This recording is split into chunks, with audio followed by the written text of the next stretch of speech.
mmekuwa ni wananchi wa kujitolea na mfano wa kuigwa kwa miaka yote ya utumishi wangu, na niwaahidi kwa juhudi mnazoonyesha nitaendelea kuwa mstari wa mbele wa kuwapigania, ili mnapokuwa mmeonyesha juhudi, serikali kuu na wadau mbalimbali waje kuongeza hapo pamoja na mimi tufikie malengo yetu.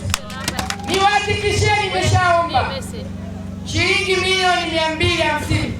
Kama zitapita mwaka huu wa fedha, tunapokea shilingi milioni 250 ili kujenga majengo zaidi na kufanya kiwe kituo cha afya zahanati yetu ya Kenyamanyori. Leo nimerudi kwenu kwanza kuwashukuru kwa sababu kupitia kwenu mlitupa matiko diwani, lakini mkatupa matiko mbunge na mkatupa Rais Samia Suluhu.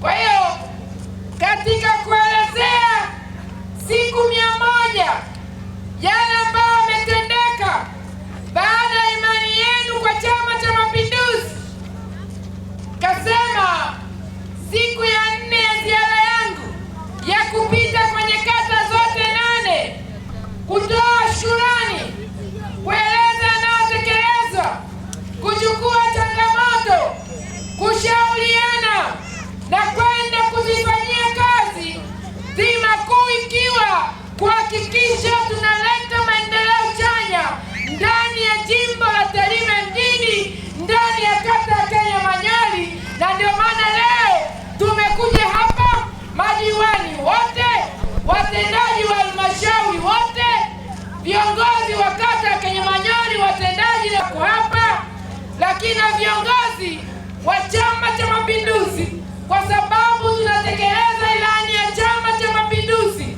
na wenyewe wako hapa kwa sababu ni watchdog, kuangalia serikali inatenda yale ambayo iliyaeneza kwenye ilani ya Chama cha Mapinduzi. Tumetembea, tumezunguka kwenye miradi mbalimbali, kweli hakika mmefanya mambo mazuri. Tulikuwa tukifika tunaambiwa ni nguvu za wananchi, serikali imefanya. Nguvu za wananchi inaonyesha ni namna gani wananchi mnashirikiana na serikali yenu ya Chama cha Mapinduzi. Bwana Yesu asifiwe. Niwapongeze sana hata kwa ufaulu wa shule zetu. Baadhi ya shule zinafanya vizuri sana. Ukiona hayo ujue uongozi uko vizuri. Kulikuwa kunahitajika fedha, diwani wenu alisema kuna fedha pale zinahitajika kumalizia lile jengo, mbao zipo tu zinaweza zikaharibika. Tukakaa, fedha za mfuko wa jimbo kasema mahitaji yaliyowakilisha milioni 4,150 yakija atakamilisha kwa sasa, ili wawezeke pale pote mbao zisiharibiki. Lakini pia kwenye mfuko wa jimbo tukatoa milioni 5 zikaelekezwa pale chini ya shule ya msingi kwa ajili ya kile choo kikamilike, watoto wetu kiwezekana waanze pale. Ndugu zangu, tumetoka pale tumekuja shule ya msingi Kenyamanyori, tumepewa changamoto na mafanikio, na niwapende kuwapongeza pamoja na uchakavu wa majengo ya shule ya msingi Kenyamanyori na Machoe. Lakini shule ya msingi Kenyamanyori tumepokea taarifa, watoto wetu wanajitahidi kufaulu, walimu wanajitahidi kufundisha, wazazi mnajitahidi kuwaweka watoto wetu katika maadili ambayo wanajifunza na uelewa, wanafaulu vizuri.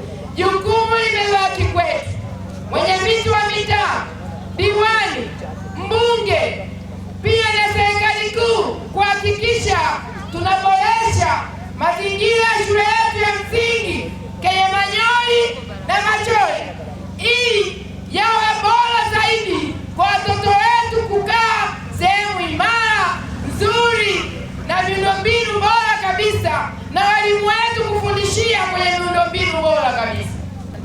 Kwa kuhakikishia katika kutoa shukrani zangu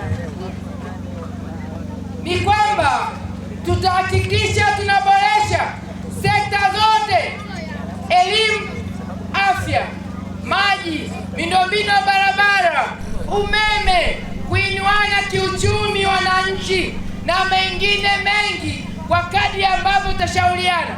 Kenyamanyori tunalima, na mimi nishaonana na viongozi na wamekuja wamefanya hapa tathmini kuhakikisha tunapata kiwanda cha mkakati ndani ya mji wa Tarime ambacho kitaongeza thamani ya mazao yetu, kitaongeza thamani ya madini, kitaweza kujengwa kiwanda cha ujenzi ili kupunguza gharama ya bidhaa za ujenzi ndani ya mji wa Tarime.